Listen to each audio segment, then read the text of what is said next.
Cost chapter जो अपने पढ़ते हैं तनिष्ठा, अपने क्या पढ़ते हैं उसमें मेनली अपने को 3 चीजें पढ़नी पड़ती है कॉस्ट चैप्टर में।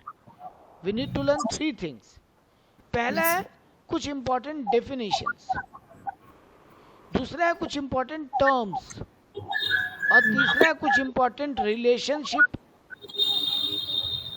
ये 3 टॉपिक अपने चैप्टर में पढ़ते हैं और एग्जाम में भी ये 3 ही पॉइंट से क्वेश्चन बनता है। तो पहले आ जाते हैं फटाफट इंपॉर्टेंट डेफिनेशंस पे। पहला इंपॉर्टेंट डेफिनेशन है कि कॉस्ट है क्या। देखो आप एक चैप्टर पढ़े हो, इसके पहले प्रोडक्शन, उसके पहले आप एक चैप्टर पढ़े हो डिमांड। हाँ। सप्लाई आप शायद अब तक नहीं पढ़े हो। नहीं तो आप एक चैप्टर पढ़ते हो डिमांड। डिमांड क्या है? जितना कंज्यूमर खरीदना चाहता है, जी सर। विलिंगनेस एंड एबिलिटी उसका बाई करने का। वैसे ही सप्लाई क्या है सर? प्रोड्यूसर कितना प्रोड्यूस करना चाहेगा। हाँ। यही तो है सप्लाई का मतलब, यही है कि कितना प्रोड्यूसर सप्लाई करना चाहेगा। तो अब आता है नेक्स्ट चैप्टर प्रोडक्शन। तो प्रोडक्शन क्या है सर? अब आपको बनाने के लिए रॉ मटेरियल, लेबर सब लगेगा ना।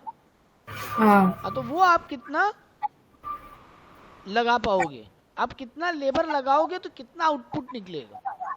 प्रोडक्शन चैप्टर बताता है कितना इनपुट डालेंगे तो कितना आउटपुट जनरेट होगा। यही तो मेन उसका लॉजिक है। हम रॉ मटेरियल, लेबर कितना अप्लाई करेंगे तो कितना, अगर 1000 kg रॉ मटेरियल डालेंगे तो मान लो 100 पीस बनेगा, या 2 लेबर लगाएंगे तो लो 50 पीस बनाएगा, ये वो बात करता है। तो 3 लेबर बनाएंगे तो 80 पीस बन सकता है। तो ये होता है। अब कॉस्ट चैप्टर बात करता है बेटा ये बनाने में खर्चा कितना लगेगा और कितने टाइप का खर्चा लगेगा, ये चैप्टर बात करता है कॉस्ट। और रेवेन्यू बात करेगा ये बेचेंगे तो कमाई कितना आएगा। तो सब आपस में इंटरकनेक्टेड है इस तरीके से। तो पहले कॉस्ट का मतलब क्या बता रहा है, वही हम बोले कोई चीज को प्रोड्यूस करने में मेरा एक्सपेंडिचर कितना होगा। रॉ मटेरियल लगता है, लेबर लगता है, मशीनों का कॉस्ट लगता है, बहुत कुछ लगता है। तो वही यहाँ पे बताया कि टोटल एक्सपेंडिचर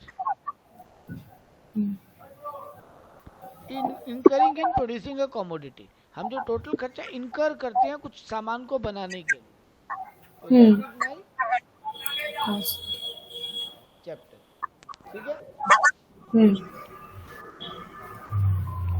अब बात आता है सर कॉस्ट को कितना टाइप में डिवाइड किया। कुछ इंपॉर्टेंट डेफिनेशन में 2 बहुत इंपॉर्टेंट डेफिनेशन आएगा, एक्सप्लिसिट कॉस्ट और इम्प्लिसिट कॉस्ट। देखो बेटा आप अकाउंट्स के स्टूडेंट हो, आप ये पढ़े हो अकाउंटेंसी में कि जो खर्चा एक्चुअली में लगता है हम लोग अकाउंट्स में उसी को रिकॉर्ड करते हैं।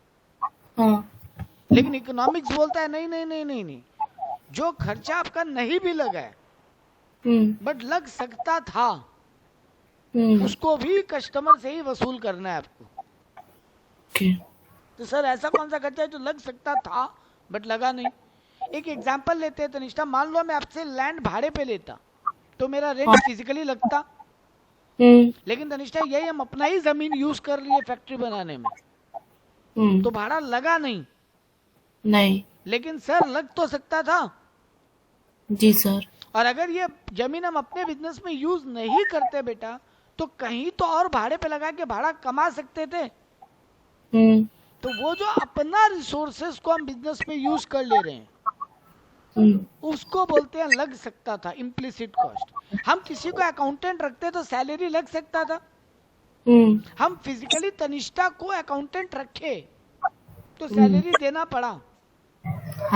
वो फिजिकल एक्चुअली में लगा, एक्चुअली में हम तनिष्ठा को अपना लेबर रखे मेरे फैक्ट्री में काम करने के लिए तो एक्चुअली वेजेस देना पड़ा, वो फिजिकली लगा मतलब। लेकिन तनिष्ठा यही हम अपने फैक्ट्री में खुद काम कर ले या अपने अकाउंट का काम खुद ही कर ले तो मेरा सैलरी बच गया जी, बढ़िया लग तो सकता था। तो सर ये भी आप कस्टमर से वसूल करेंगे। पहले ये बात को अपने ब्रेन में एकदम फिट कर लो। सर ऐसा क्यों, ये क्यों वसूल करने जाएंगे? बेटा जी मेरा मेहनत का कोई वैल्यू नहीं है क्या? हम अपने बिजनेस में खुद अकाउंट बनाने में मेहनत की, अकाउंटेंट का सैलरी बचाए तो यही टाइम हम कहीं और लगाते तो हम कुछ और कमा सकते थे। हम कहीं पे अकाउंटेंट का जॉब कर लेते उतना ही दे तो हम सैलरी कमा लेते ना। बट क्योंकि हम वो नहीं किए तो यहाँ टाइम डिवोट किए तो वो एक तरीके से हिडन कॉस्ट है, छुपा हुआ कॉस्ट। तो वो भी हमको कस्टमर से वसूल करना है, मेरे मेहनत का। हाँ मेरा कैपिटल हम बिजनेस में लगाए। तनिष्ठा, अगर हम किसी से लोन लेके पैसा लगाते हैं बिजनेस में तो हमको इंटरेस्ट देना पड़ता। हाँ अगर हम किसी को बिजनेस में पार्टनर बनवा के पैसा लगवाते तो उसको प्रॉफिट में शेयर देना पड़ता। लेकिन तनिष्ठा, यही हम अपने ही पैसा बिजनेस में लगा दिए। हाँ तो सर जी आपका कॉस्ट तो बच गया। हाँ सर। लेकिन बेटा जी अकाउंट बोलता है कि अगर हम इसको कॉस्ट मानते तो कितना मानते, क्योंकि वो भी हमको कस्टमर से वसूल करना है। तो अपना टाइम डिवोशन का पैसा, अपना मेहनत लगाने का पैसा, अपना पैसा लगाने का बदले में कमाई। सर आप अपना क्या बोलते हैं लैंड यूज किए तो उसका रेंट। 4 फैक्टर्स ऑफ प्रोडक्शन पढ़ते हो ना बेटा? हाँ। क्या क्या? Land, labour, capital, entrepreneur. ये जिंदगी में भूलना मत। मतलब अपना नाम भूल जाओ, ये मत भूलना। जी सर। याददाश्त चला जाए तो भी ये नहीं भूलना चाहिए, क्योंकि कुछ है चीज है तनिष्ठा, जब हम पढ़ाएगा तब हम आपको बताएगा कि there are certain things in commerce, वो अकाउंटेंसी में भी है, बीएसटी में भी है, वो आपका इकोनॉमिक्स में भी है, जो आपको कभी इस जन्म में भूलना नहीं है। जी सर। मतलब जब तक आप जियोगे ये चीजें आपके साथ चलेगी, जब तक आप कॉमर्स फील्ड में हो। आपको या क्रिएटिव फील्ड में चले जाओ, आप एनिमेशन बनाने लग जाओ, वो सब करने लग जाओ, तब आपका लाइफ में काम नहीं लगेगा ही। लेकिन जब तक आप फाइनेंस या कॉमर्स का पढ़ाई कर रहे हो, these things are linked to you for your rest of your life। तो उनमें से एक ये चीज है, factors of production, factors of production, factors of production. ये वर्ड सुनते दिमाग में, ये 4 वर्ड जब तुरंत बोल गए ना मेरे को, ये आपको हमेशा याद रहना चाहिए। जी सर। तो तनिष्ठा, लैंड के बदले हम क्या पे करते हैं? रेंट। Very good. लेबर के बदले? वेजेस। Very good. कैपिटल के बदले? इंटरेस्ट। Very good. और एंटरप्रेन्योर को क्या मिलता है? प्रॉफिट। Very good. तनिष्ठा, आपको पढ़ा के बहुत मजा आने वाला है। Thank you sir. गुड। और ये जो एंथुजियाज्म है ना, ये बना के रखना। जी हम सर। आपको एक चीज और मदद करेगा, टाइम बचा तो बीएसटी में ना कुछ है कि टॉपिक है, मतलब हार्डली मतलब 2-4 क्लास का, जो आपकी जिंदगी भर आपके काम लगता है। बाकी चीजें टाइम पास है बेटा, फेंका फाकी में लिख के आ सकते हो आप। कोई फर्क नहीं पड़ता एग्जाम मतलब रियल लाइफ में उससे। लेकिन देयर आर सर्टेन कंसेप्ट्स जो आपके साथ जिंदगी भर चलेगा, आपने उसका भी क्लास करेंगे। इट डजंट मैटर आप मेरे से क्या पढ़ रहे हो, आप मेरे से खाली इको अकाउंट पढ़ रहे हो, मेरे को उससे फर्क नहीं पड़ता है तनिष्ठा। जी सर। मेरा फर्क पड़ता है हम आपको कॉमर्स के लिए रेडी कैसे करें for your rest of your life. Sure sir. ठीक है? तो अपने आप बोलना हमको, सर सिलेबस खत्म होने के बाद सर 2 क्लास बीएसटी आप बोले थे ना लेके बैठने हैं अपने को, हाँ 2 ही सर। क्लास बैठेंगे। बट कुछ एक ऐसा इंपॉर्टेंट टॉपिक्स है, हार्डली 2 घंटे 3 घंटे का, जो आपकी जिंदगी भर काम आने वाला। बाकी सब टाइम पास और फेंका फाकी है। Okay sir. एग्जाम में रट के वोमिटिंग करके आ जाओ, बहुत है, कोई दिक्कत नहीं है। ठीक है सर। लेकिन वो 3-4 घंटे का टॉपिक ऐसा है जो बेटा भूले तो मतलब कॉमर्स छोड़ के लाइफ में कुछ और कर लेना। ठीक है? वो अपने पढ़ेंगे ताकि आप फ्यूचर रेडी हो सको।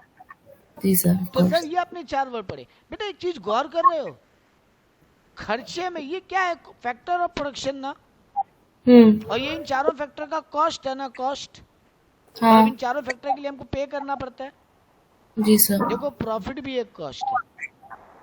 गौर कर रहे हो? जी सर। करना चाहिए। मतलब अगर दुकानदार बोलता है ना 5 रुपए का सामान 5 रुपए में बेच दिए, हाँ। तो क्या लगता है नो प्रॉफिट नो लॉस? जी नहीं बेटा जी, वो जब बोलता है ना 5 रुपए का सामान 5 रुपए में बेच दिए, वो अपने मेहनत का, रिस्क टेकिंग का प्रॉफिट भी ले लिया आपसे। सर 5 रुपए का तो प्रोडक्ट है, जो 5 रुपए में ही बेच दिया तो बेटा जी 5 रुपए का ही क्या है? प्रोडक्ट है। हाँ, तो प्रोडक्ट का 5 रुपया कॉस्ट है। हाँ। बेटा कॉस्ट का चौथा एलिमेंट क्या है? एंटरप्रेन्योर। वही है इम्प्लिसिट। ओके। वो रिस्क जो ले रहा है ओनर, वो जो अपना मेहनत लगा रहा है, उसका भी कॉस्ट वो जोड़ लेता है। अच्छा सर। कोई दुनिया में बेवकूफ नहीं है ना तनिष्ठा, 5 का बना के 5 में बेचेगा।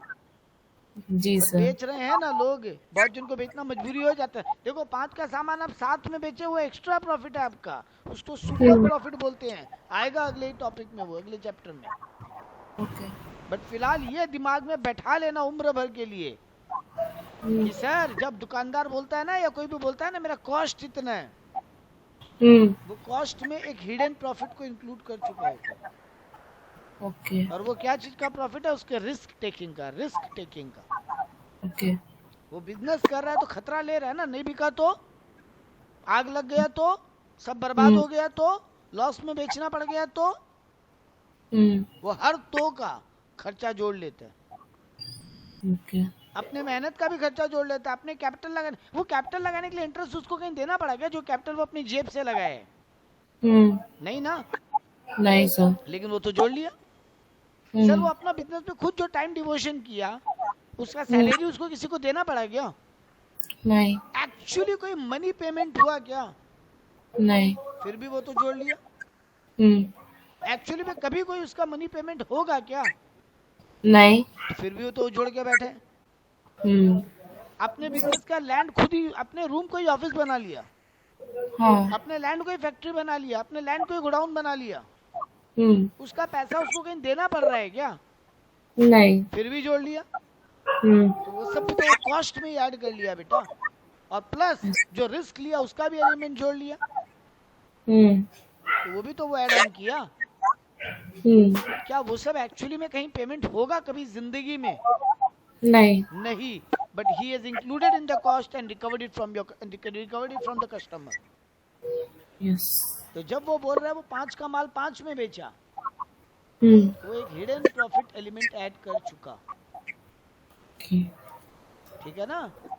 ठीक है सर। अब वो अगर बोले हम 7 में बेचते हैं तो 2 रुपए उसका एक्स्ट्रा प्रॉफिट है, सुपर प्रॉफिट। सुपर प्रॉफिट, ये याद रखना, ये भी वर्ड बहुत बार आएगा जिंदगी में। ओके। मतलब जब वो 5 का माल 5 में बेचता है, वो नॉर्मल प्रॉफिट कमा चुका होता है। अब हम लैंग्वेज पे हिट ऑन करेंगे आपको, जो एग्जाम में वर्ड लिख के आने। ठीक है। हम आपको डेफिनेशन पार्ट पढ़ा दिया, अब फटाफट खाली बुक से उसको रिवाइज करना। ठीक है। मेरा पढ़ाने का तरीका ये है, हम पहले बुकिश नहीं होता, हम पहले मार्केट ओरिएंटेड होता है, फिर हम आता है किताब पे कि एग्जाम में क्या लिख के आना। वो एक वर्ड याद कर लो, आप एग्जाम में लिख के आ जाओ। बाकी आपका ग्रामर है, इज एम आर आपको उतना आता है। हाँ। चलो ठीक है, आ जाए बुक के ऊपर। सर एक्सप्लिसिट कॉस्ट में क्या लिखा? एक्चुअल मनी एक्सपेंडिचर और inputs payments made to the outsider, यही तो बोला था। और हायरिंग फैक्टर सर्विसेज, मतलब वही लैंड लेबर कैपिटल एंटरप्रेन्योर को हायर करने के लिए जो एक्चुअल मनी पेमेंट किया हम आउटसाइडर को, that is known as explicit cost. और इम्प्लिसिट क्या होगा? देखो लिखा एस्टिमेटेड वैल्यू ऑफ इनपुट, क्योंकि एक्चुअली में किसी को पे नहीं कर लिया, अंदाजा है ये। इकोनॉमिक्स में या कॉमर्स में कोई भी वर्ड फालतू यूज नहीं होता। जी सर।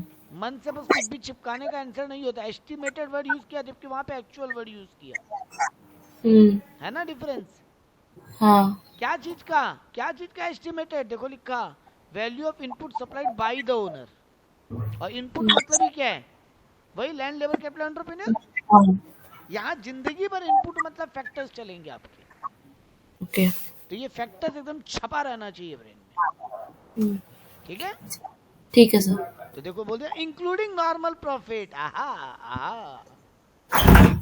ये तो जो हम पढ़ाया सब बोल गया ना सर। नॉर्मल प्रॉफिट हम बोला था ना, वो रिस्क लेने का भी प्रॉफिट कमा ले रहे हैं।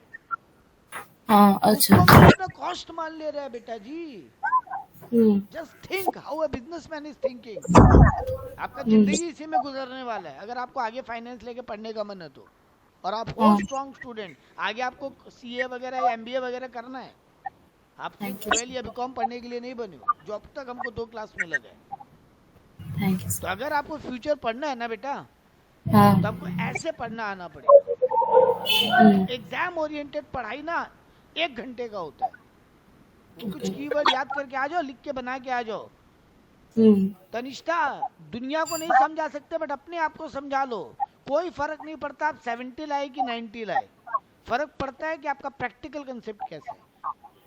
जी सर। ये बात खुद को समझा लेना। ठीक है, हम लोग बोलते हैं 90 नहीं आया तो लोग क्या बोलेंगे, रिश्तेदार क्या बोलेंगे, सोसाइटी क्या बोलेगा।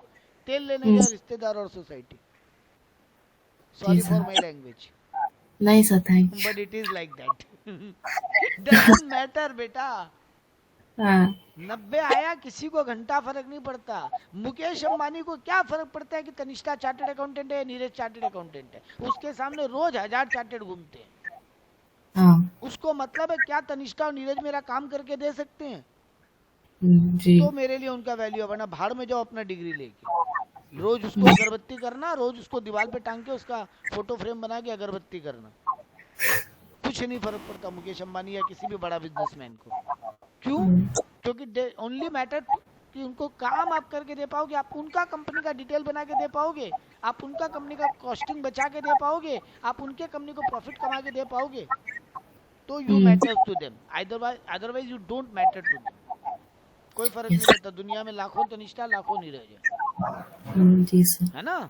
तो आप एग्जाम ओरिएंटेड पढ़ो, वो कीवर्ड याद करो, एग्जाम में लिखाओ, ठीक है, लेकिन उसको मतलब फोकस करके जिंदगी मत बनाओ, प्रैक्टिकल्स पर समझो। तो यानी बिजनेसमैन जब बात करता है सर, वो एक्सप्लिसिट कॉस्ट तो जोड़ता ही है, प्लस इम्प्लिसिट कॉस्ट भी जोड़ लेता है। और इम्प्लिसिट कॉस्ट का मतलब है वो सारे इनपुट्स पे जो वो खुद सप्लाई किया उसका पैसा, प्लस अपना नॉर्मल प्रॉफिट भी, रिस्क लेने का प्रॉफिट को भी वो कॉस्ट मान लिया। यानी अब मैं आपको एक लाइन में एक एग्जांपल समझाऊं, मजा आ जाएगा सुन के आपको लाइफ में। मान लो मैंने एक पेन बनाया तनिष्ठा, जी सर। और पेन का रॉ मटेरियल लगा 4 रुपया,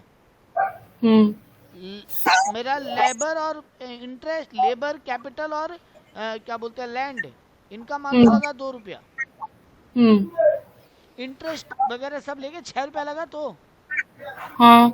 जब मैं इस पेन को और 1 रुपया में जोड़ ले रहा हूँ अपनी मेहनत का, यानी वो जो इनपुट्स मैंने सप्लाई किया, अपना जमीन यूज किया, अपना कैपिटल यूज किया, अपना लेबर यूज किया, उसका 1 रुपया जोड़ लिया 7 रुपया, और 1 रुपया में जोड़ ले रहा हूँ रिस्क लेने का, क्योंकि अगर ये पेन नहीं बिकता तो ये पूरा पैसा मेरा बर्बाद जाता ना।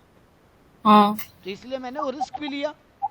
मैंने तो लेबर को पेमेंट कर दिया, मैंने तो रॉ मटेरियल को पेमेंट कर दिया। अब अगर मेरा धंधा में वो माल नहीं बिके, सामान एकदम भी नहीं बिके तनिष्ठा, ये पूरा पैसा मेरा डूबेगा ना, किसी और का तो नहीं। तो बेटा जी वो भी मैंने रिस्क लिया, तो उसका भी मैंने कॉस्ट जोड़ लिया। मैं बोलता हूँ मेरा पेन बनाने का कॉस्ट 8 रुपये। अब अगर मैं 8 में ही बेच दूं तो भी मैंने प्रॉफिट कमा लिया ना, वो 1 रुपया और अपने मेहनत का 1 रुपया। हाँ। और अगर मैं इसको 10 रुपए में बेचूं तो 2 रुपया मैंने एक्स्ट्रा प्रॉफिट कमाया। ऐसे एक बिजनेसमैन सोचता है। तो आपने सारे टॉपिक पढ़ लिए। तो ultimately cost includes both explicit and implicit cost. और इम्प्लिसिट कॉस्ट में क्या क्या आ गया सर? 2 चीज। अब आप ऐसे किसी को समझाओ शॉर्टकट में। एक्सप्लिसिट कॉस्ट में क्या आया?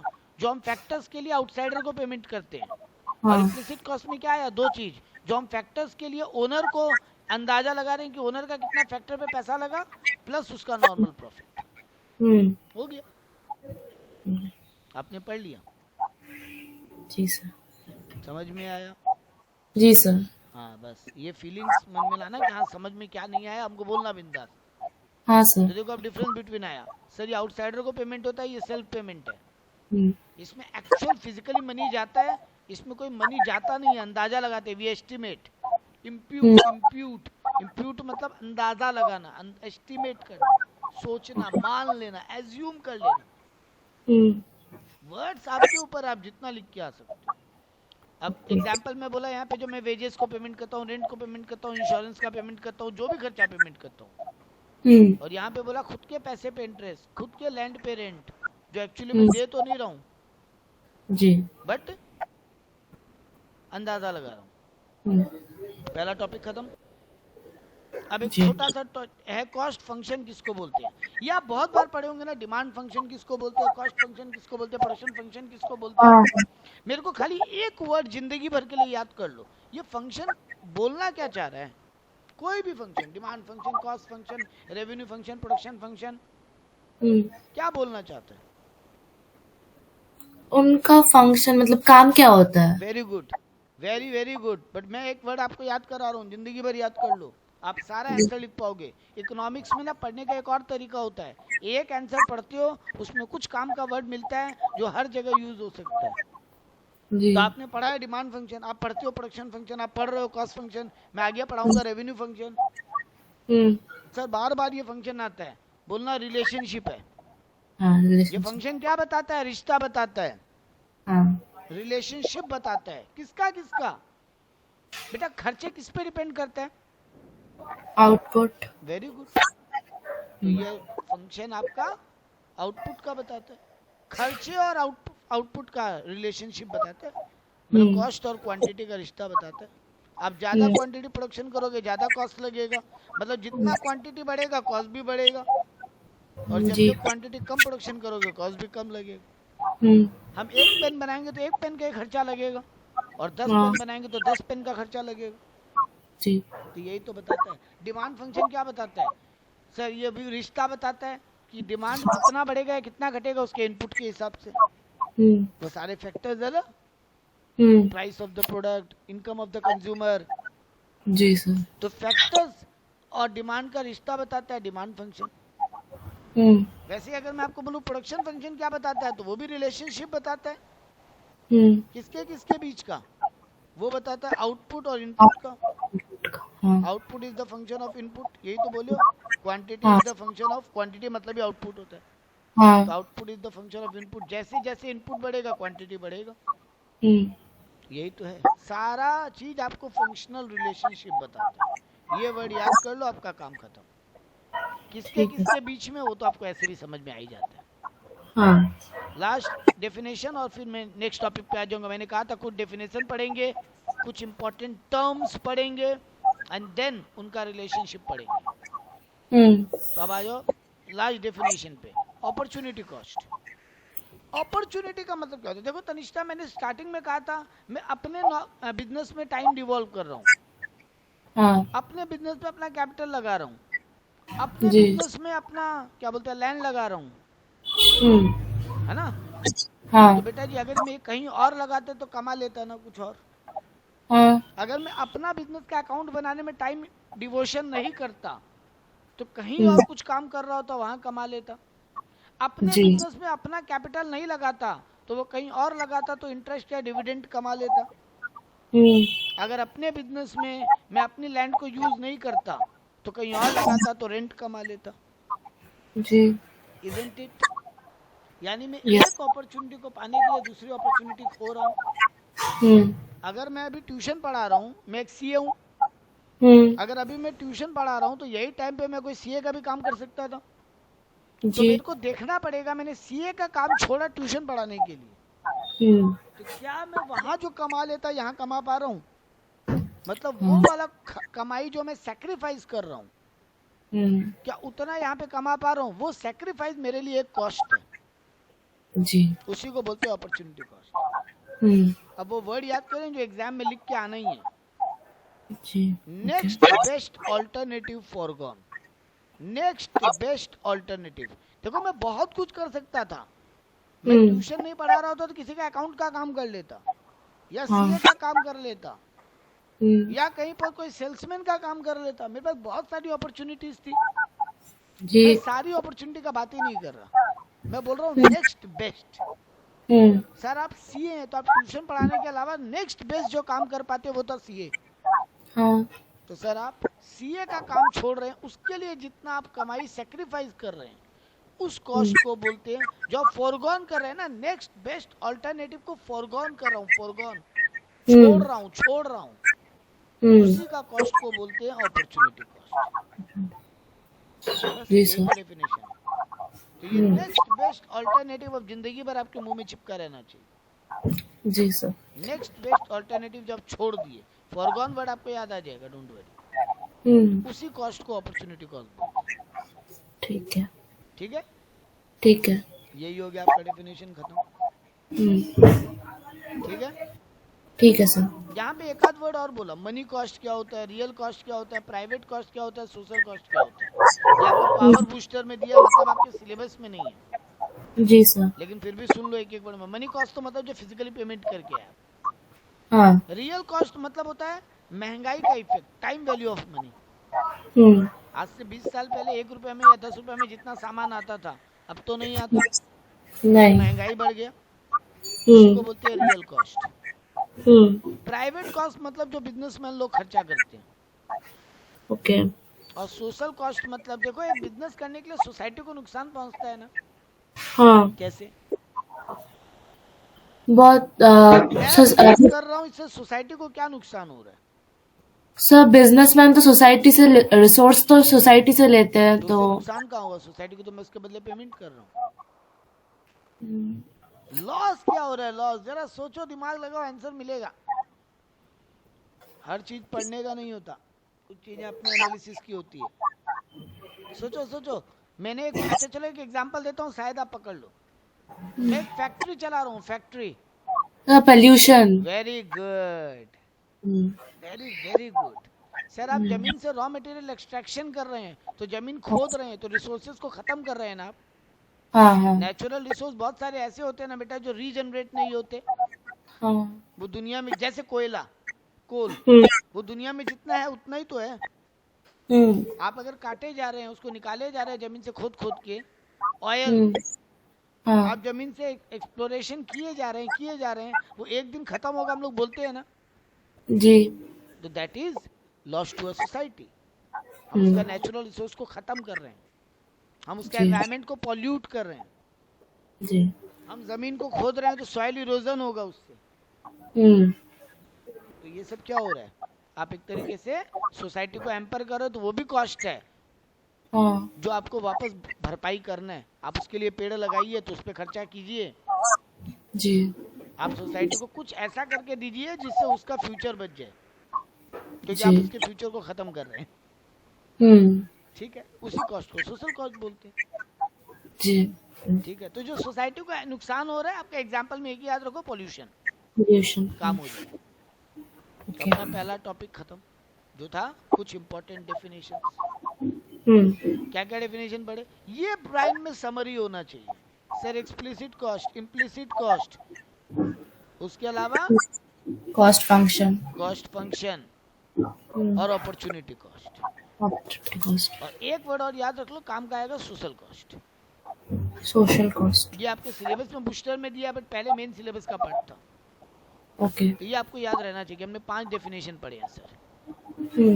ये रटना पड़ता है कि इस चैप्टर में टॉपिक्स कितना पढ़ रहे हैं। जब तक वो आपके फिंगर टिप पे नहीं होगा ना तनिष्ठा, आप भूलोगे, वो सब्जेक्ट आपके लिए ट्रबल बनता जाएगा। भूलोगे बेटा कितने चैप्टर्स पढ़ रहे हो।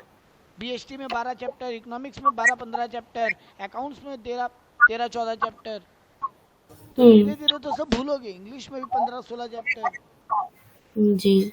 तो बेटा जी वो तो भूलना तो आपका मतलब होगा ही, वो तो एक स्टूडेंट का प्रॉब्लम ऑलवेज रहेगा। तो उसको सॉल्व करने का तरीका है, जब कॉपी में समरी बनाते हो अपना, हाँ ऐसे बनाओ कि इस टॉपिक में हेडिंग्स कितना पढ़ते हैं, मेन टॉपिक्स क्या है, ताकि वो कंटेंट ब्रेन में ना मैपिंग की तरह याद आए। नेक्स्ट टॉपिक पे आ जाते हैं आज के लिए, टर्म्स, इंपॉर्टेंट टर्म्स। जी। तो देखो कॉस्ट को 2 कैटेगरी में डिवाइड किया, शॉर्ट रन और long long run. Short run and long run.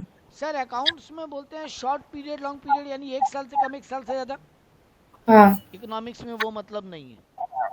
Okay. ये सेग्रीगेशन दिमाग में सेट होना जरूरी होता है।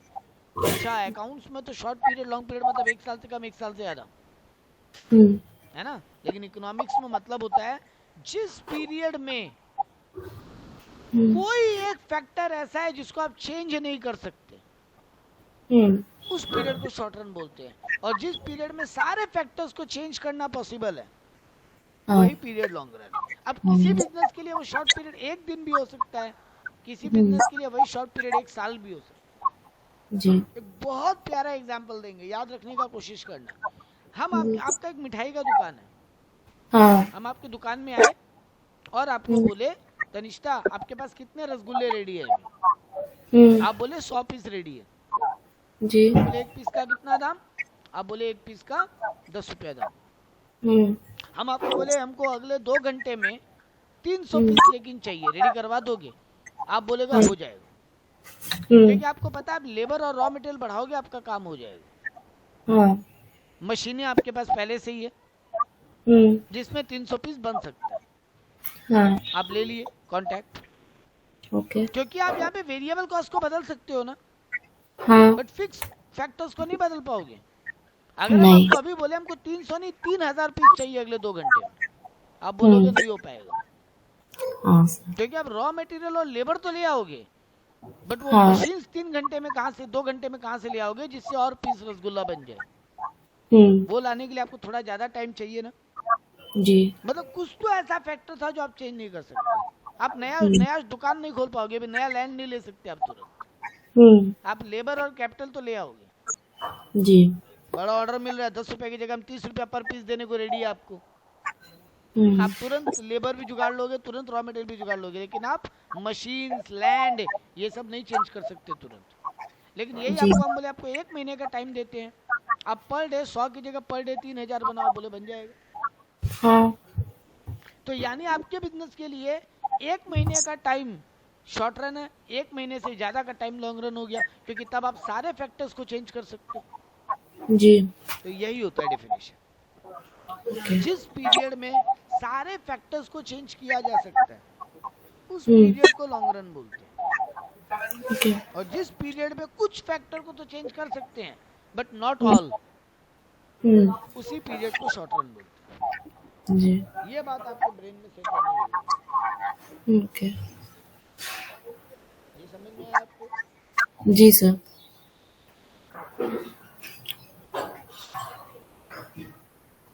तो देखो यहाँ पे क्या लिखा, we know that short run there are some factors which are fixed while other are variable.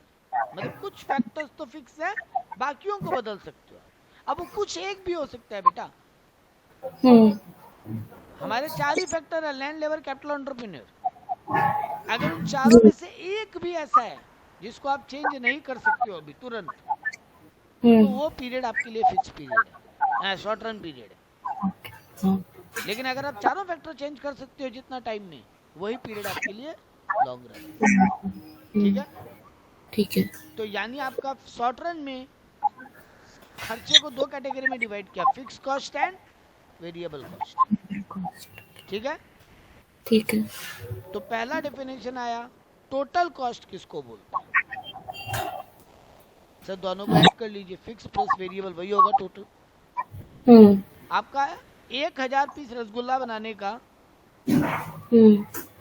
2000 का तो लगेगा रॉ मटेरियल, हाँ। और 20,000 का लगेगा machine. Let's say 1000 piece rasgulla बनाने का। तो ये रॉ मटेरियल हो गया वेरिएबल कॉस्ट, हाँ। और मशीन हो गया फिक्स कॉस्ट। जी। क्योंकि मशीन आप तुरंत बदल नहीं सकते शॉर्ट पीरियड में, हाँ। लेकिन रॉ मटेरियल तो बदल सकते हो और ला सकते हो। जी। तो ये आपके, अगर अब हम बोले तनिष्ठा टोटल कॉस्ट कितना लगेगा, तो आप क्या बोलोगे? 22,000 ना। हाँ। कैसे निकाले? सर वेरिएबल और फिक्स को ऐड कर लिए, तो यही तो फॉर्मूला बना। तो डेफिनेशन क्या बना टोटल कॉस्ट का? सम ऑफ फिक्स, हाँ, sum of fix cost and variable cost, या all cost incurred is known as total cost. कुछ भी बोल लो आप, दोनों राइट हो, आप भी राइट हो, आप जो बोले थे। तो फॉर्मूला याद, डेफिनेशन याद। जी। चलो ठीक है। अब अगला वर्ड लेकर आए लोग, टोटल फिक्स कॉस्ट क्या होगा? सर खाली वो मशीन लैंड उनका खर्चा जोड़ते जाओ, वो गया। सारे फिक्स कॉस्ट को जोड़ लो तो टोटल फिक्स कॉस्ट आ जाएगा ना बेटा। जी। वही तो बोला, फिक्स कॉस्ट मतलब those cost which do not vary directly with the level of output. वो खर्चा जो आउटपुट के हिसाब से बदलेगा नहीं, वो तो लग गया। मशीन तो लग गया 20,000 का। जी। 100 पीस रसगुल्ला बनाओ, चाहे 1000 बनाओ, चाहे 500 बनाओ, मशीन का तो 20,000 लग गया तो लग गया। जो आउटपुट के हिसाब से चेंज नहीं होगा। अब अगर हम कम रसगुल्ला बनाएंगे तो क्या फिक्स कॉस्ट कम हो जाएगा क्या? सर कहाँ से होगा? मशीन का तो 20,000 लगना है, वो तो लगना ही पड़ेगा। जी। लेकिन रॉ मटेरियल तो कम ला सकते हो ना, अगर कम रसगुल्ला बनाना है तो। और रॉ मटेरियल ज्यादा भी ला सकते हो अगर ज्यादा रसगुल्ला बनाना है तो। हाँ। लेकिन मशीन सर एक ही आएगा, वो अब कम बनाओ चाहे थोड़ा ज्यादा बनाओ, उस लिमिट के अंदर जितना भी बनाओ, जितना उस मशीन से बन सकता है जी। वो खर्चा तो आपका फिक्स है। तो डेफिनेशन क्या बोला, फिक्स कॉस्ट वो कॉस्ट है जो आउटपुट के हिसाब से चेंज नहीं होती। हम्म। ठीक है ना। जैसे ठीक। एग्जांपल में दिया, अब रेंट। भैया एक बात हम्म। बोलो, आपका दुकान हम भाड़े पे लिए, हम आपको ये हाँ। बोले तनिष्ठा इस बार ना प्रोडक्शन कम हुआ तो भाड़ा कम ले लो, और अगले हम्म। महीना आप बोलोगे इस बार तो आप बहुत प्रोडक्शन किए भाड़ा ज्यादा दो। देखो बेटा जी, अगर कम प्रोडक्शन भी हुआ है तो भी आप कम भाड़ा में मानोगे नहीं, नहीं और सर। अगर ज्यादा प्रोडक्शन भी हुआ है तो हम आपको ज्यादा भाड़ा देंगे नहीं। जी। यही लॉजिक हुआ, हम्म। है ना। हाँ। ये आपको समझ में आया। जी। खैर। तो यहाँ पे फिक्स कॉस्ट का मीनिंग क्लियर है, टोटल फिक्स कॉस्ट का मतलब। जी सर। और टोटल फिक्स कॉस्ट निकलेगा कैसे, सर इसका कोई फॉर्मूला नहीं है। टोटल फिक्स कॉस्ट का कोई फॉर्मूला नहीं है, क्योंकि बोलता है सारे फिक्स कॉस्ट को जोड़ लो तो टोटल फिक्स कॉस्ट हो जाता है। सारे फिक्स कॉस्ट मतलब लैंड का, मशीन का, फर्नीचर का, इन सब तो का खर्चा जोड़ लो, आपका फिक्स कॉस्ट आ गया। इसका कोई फॉर्मूला नहीं है। ठीक है। जी। ओके। अब यहाँ पे बोला, अब यहाँ पे एग्जांपल दिया फिक्स कॉस्ट किस पे लगता है, सर मशीन पे लगता है, लैंड पे लगता है, बिल्डिंग पे लगता है, फर्नीचर पे लगता है, जो कि शॉर्ट रन में चेंज नहीं हो सकता। हो सकते। अगला इंपॉर्टेंट वर्ड लेकर आए, देखो इसीलिए देखो यहाँ पे एग्जांपल भी दिया आपको चार्ट में। हम्म। बोला आप 0 बनाओ तो भी 12 रुपया लग गया, 1 बनाओ तो भी 12 रुपया लग गया, 2 बनाओ तो भी 12 रुपया लग गया। हम्म। अब एक बहुत मजेदार डेफिनेशन दें, थोड़ा सा जी। एनालाइज का टाइम लेना, कोई दिक्कत नहीं है। Fix okay. कॉस्ट वो कॉस्ट है जो टोटल में तो सेम रहता है। मेरा डेफिनेशन को थोड़ा गौर करना। हम्म। In total it is same, लेकिन हाँ। Per unit it changes. जरा इस बात को गौर करो, हम दो बात बोला है फिक्स कॉस्ट के बारे में। हम्म। टोटल में वो सेम रहता है, लेकिन पर यूनिट वो चेंज होता रहता है। ओके। समझ में आया ये बात कि नहीं आया? Per unit. अच्छा, हाँ। आया। देख लो, आपका 0 पीस बनाए तो भी 12 लगा, 1 बनाए तो भी 12 लगा, 2 बनाए तो भी 12 लगा, मतलब टोटल में तो चेंज नहीं हो रहा। नहीं। लेकिन अगर हम पर पीस निकालना चाहें हाँ। तो 12 डिवाइडेड बाई 0 कुछ फिगर नहीं आएगा, बट 12 डिवाइडेड बाई 1 कितना आएगा, 12। बड़ा। 12 डिवाइडेड बाई 2 6 आएगा। 12 डिवाइडेड बाई 3 करते तो 4 आता। 12 जी। डिवाइडेड बाई 4 करते तो 3 आता, है ना।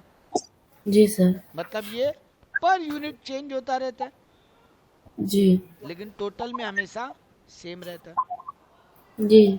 और यही 2 लाइन हम उल्टा बोलेगा वेरिएबल कॉस्ट के लिए, जो आगे पढ़ाएगा भी, पहले सुन लो अब जब आ गया टॉपिक। हाँ। जो टोटल में तो चेंज होता रहता है, changes in total, changes in total जी। Remain fixed per unit. Again ये 2 लाइन को एनालाइज करो, एग्जांपल अभी हम दे देगा डेटा में। ओके। हम क्या बोला, वेरिएबल कॉस्ट वो कॉस्ट है जो टोटल में तो बदलता रहता है, लेकिन पर जी। यूनिट सेम रहता है। अगर हम 1 kg रॉ मटेरियल लाएं तनिष्ठा, जी 10 सर। रुपया लगा, हाँ। और 2 kg लाएंगे तो 20 रुपया लगेगा, जी। 3 kg लाएंगे तो 30 रुपया लगेगा, जी। 4 kg लाएंगे तो 40 रुपया लगेगा। हाँ। तो टोटल में तो चेंज हो रहा है ना, हाँ। लेकिन आप पर यूनिट निकाल के देख लो, 10/1 10 ही आएगा, 20/2 10 ही आएगा, 30/3 10 ही आएगा, 40/4 10 ही आ रहा है। हाँ। ओके। दैट मीन्स ये टोटल में तो बदल रहा है, बट एक एक केजी के हिसाब से चेक कर रहे हैं तो फिक्स रह रहा है। हाँ। इसी को बोलते हैं वेरिएबल कॉस्ट। ठीक है ना? सर ये। हाँ सर, वेरिएबल कॉस्ट का एक वो पेज नहीं गया, ये 6.5 गया, 6.4 मैंने नहीं भेजा होगा शायद, 3 के बाद 5 गया है। 4 आपने भेजा होगा, वो नीचे चला गया होगा कहीं मेरा पीडीएफ बनाने में। 6.6 आया, 6.7, नहीं, 10 आ गया, 11 आ गया, ये रहा 6.4। कोई बात नहीं, ठीक है। ये देखो, अब टोटल फिक्स कॉस्ट का डायग्राम क्या बना, बदल नहीं रहा है ना। नहीं। इकोनॉमिक्स में ना बेटा डेटा जी। को पढ़ के डायग्राम बनाना एक आर्ट है जो आना चाहिए। अब डायग्राम्स रट नहीं सकते कभी भी, जी। तो डेटा पढ़ के, डेटा क्या बताता है फिक्स कॉस्ट के बारे में, 12 12 12 12 12 12 12 ही रहा, मतलब चेंज ही नहीं हो रहा जितना भी जी। आउटपुट बढ़े। तो देख लो आउटपुट बढ़ता जा रहा है बट डेटा चेंज नहीं हो रहा, मतलब टोटल फिक्स कॉस्ट का लाइन क्या बनेगा, हॉरिजॉन्टल टू एक्स एक्सिस, जी। पैरेलल टू एक्स एक्सिस बोलेंगे ना। प्राइस बढ़ता जाएगा लेकिन सॉरी प्राइस चेंज नहीं होगा, भले ही आउटपुट बढ़ता जाएगा। ये समझ में आया? जी सर। अब आ जाओ वेरिएबल कॉस्ट पे।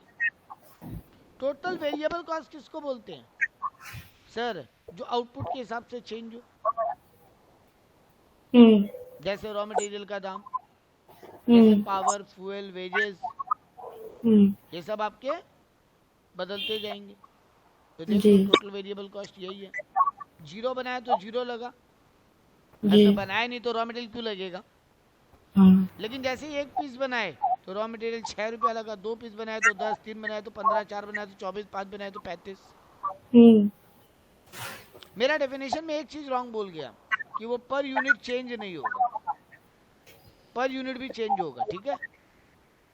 अच्छा। वेरिएबल कॉस्ट वो कॉस्ट है जो टोटल में भी चेंज होगा और पर यूनिट में भी चेंज होगा। ओके। सर ऐसा क्यों होगा? अगर एक बनाया तो 6 रुपया लगा, तो 2 बनाए तो 12 क्यों नहीं लगा, 3 बनाए तो फिर 24 क्यों नहीं, 18 क्यों नहीं लगा?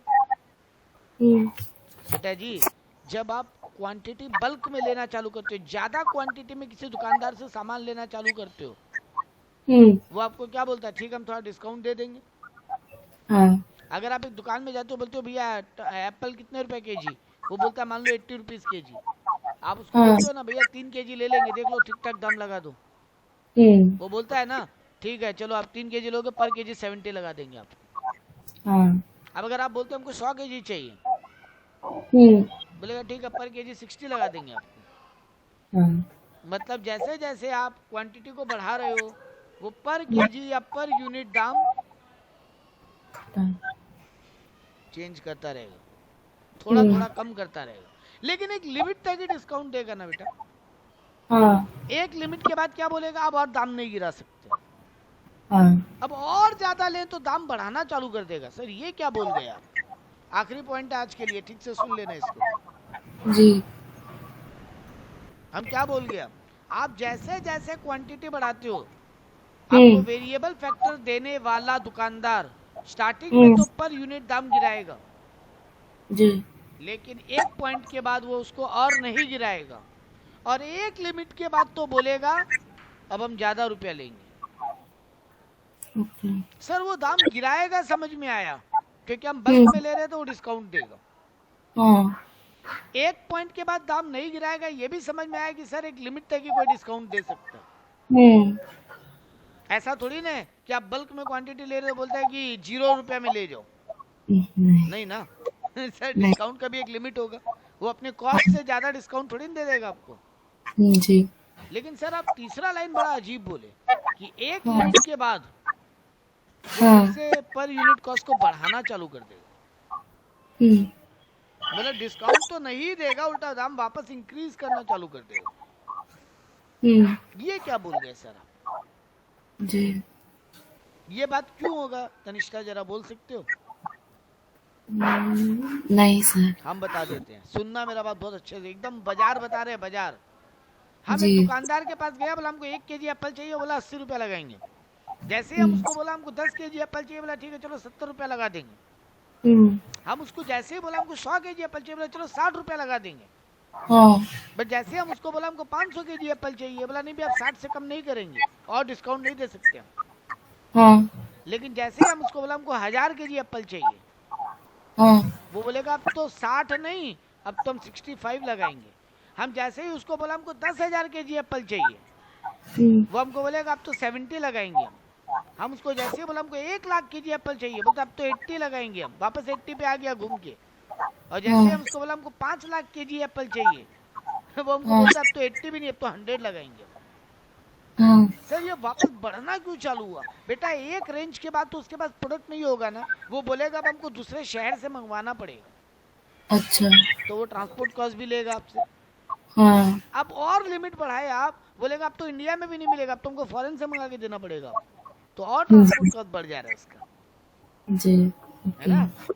जी सर। तो यानी सर जब आप बल्क में परचेजिंग करने जाते हैं, जब आप स्मॉल क्वांटिटी में लेने जाते हैं, दुकानदार आपको एक प्राइस बताता है पर केजी का या पर पीस का, लेकिन एक लिमिट के जब आप बढ़ाते हो तो वो डिस्काउंट भी देता है, लेकिन एक लिमिट तक ही डिस्काउंट दे सकता है, लेकिन एक लिमिट के बाद तो डिस्काउंट छोड़िए वापस प्राइस बढ़ाना चालू कर देता है पर पीस वो। क्यों? क्योंकि सर अब उसको कहीं और से मंगवा के देना पड़ेगा, तो उसका भी ट्रांसपोर्ट कॉस्ट और बहुत सारा खर्चा लग सकता है। जी। ओके। तो फिर से प्राइस बढ़ना चालू, क्योंकि एक लिमिट तक ही एक एरिया में प्रोडक्ट अवेलेबल हो सकता है ना।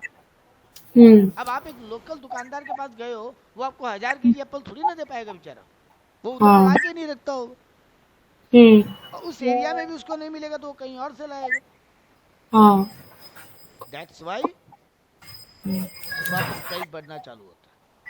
तो आप टोटल वेरिएबल कॉस्ट का डायग्राम देखोगे, अभी हम टोटल की बात की, अभी हम पर यूनिट वाला खाली आपको समझाया, उसका डायग्राम का बात बाद में करेंगे हम आपको फिक्स कॉस्ट में भी डायग्राम समझाया, टोटल का ही अभी तक, और हम आपको वेरिएबल कॉस्ट में भी टोटल का ही समझा रहे, पर पीस नहीं। तो आप चार्ट देख के डायग्राम बना सकते हो, 0, 6, 10, 15, 24, 35। जी। क्या लग रहा है, बढ़ रहा है? जी सर। बट बढ़ने का स्पीड स्टार्टिंग में कम हो रहा है, देख लो। 0 से 6 बढ़ा, कितना बढ़ा? 6 से 10 बढ़ा, कितना बढ़ा? 3। 4। बस 4। अरे 10 माइनस 6 बेटा, सॉरी सर। ठीक है। और 10 से लेकिन फिर 15, अब कितना बढ़ रहा है फिर से? 5। फिर 15 से 24, सर 8 बढ़ गया अब तो। 24 से 35, 11 बढ़ गया। मतलब सर आपका वेरिएबल कॉस्ट का डायग्राम कुछ ऐसा बनेगा कि स्टार्टिंग में बढ़, देखो हर बार बढ़ तो रही है, बट बढ़ने का स्पीड पहले कम था, बाद में तेज हो गया। यानी आप बोल सकते हो ये डायग्राम कुछ ऐसा बनेगा, बढ़ रहा है, बढ़ने का स्पीड फिर तेज हो गया। जी। जो भी इकोनॉमिक्स में डायग्राम स्टार्टिंग में ऐसा बनेगा, ये कर्व मतलब बढ़ तो रहा है बट बढ़ने का स्पीड घट रहा है, एक पॉइंट पे थोड़ा स्लो होगा फिर वापस तेज हो जाएगा। और जब भी ऐसे कोई कर्व बनता है, ऐसे डायरेक्ट अपवर्ड स्विंग, ये होता है मतलब स्पीड बढ़ना। तो जब भी ऐसा बढ़े ना, देखो हम दोबारा एक डायग्राम बना रहे हैं, देखो हल्का ऐसा, ये बढ़ तो रहा है, ऊपर तो गया ही है, बट कर्व बंद वाला कर्व है, तो इसको बोलते हैं स्लो बढ़ना। जी।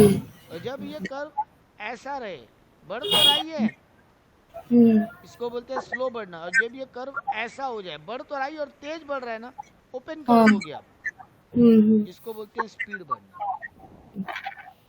तो ये देखो आपका बुक में भी डायग्राम होगा, आ गया ऊपर था ना इसका, ऊपर।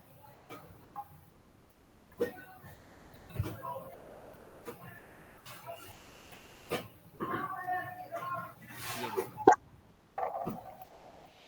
टोटल वेरिएबल कॉस्ट पहले स्लो बढ़ रहा है, फिर कांस्टेंट बढ़ रहा है, फिर तेज बढ़ने लगता है। जी। तो इसका इंक्रीजिंग एस शेप है, ये एस है ना थोड़ा सा। क्यों? क्योंकि स्टार्टिंग में it increase at a decreasing rate, later on increase at a increasing rate. देखा? तो ये देखो लैंग्वेज भी वही बोला जो आपको चार्ट या डायग्राम बोल रहा है। इकोनॉमिक्स में ना इन तीनों का कनेक्शन खुद से बनाना आना टाइम लेगा, डोंट वरी, बट यही आपका लाइफ है इकोनॉमिक्स में, कि आपको नंबर्स को देख के चार्ट बनाना है, डायग्राम बनाना है, नंबर्स को देख के डायग्राम बनाना, चार्ट को देख के डायग्राम बनाना आना चाहिए, और डायग्राम को देख के वो डायग्राम कैसा बन रहा है वो लैंग्वेज में ढालना आना चाहिए।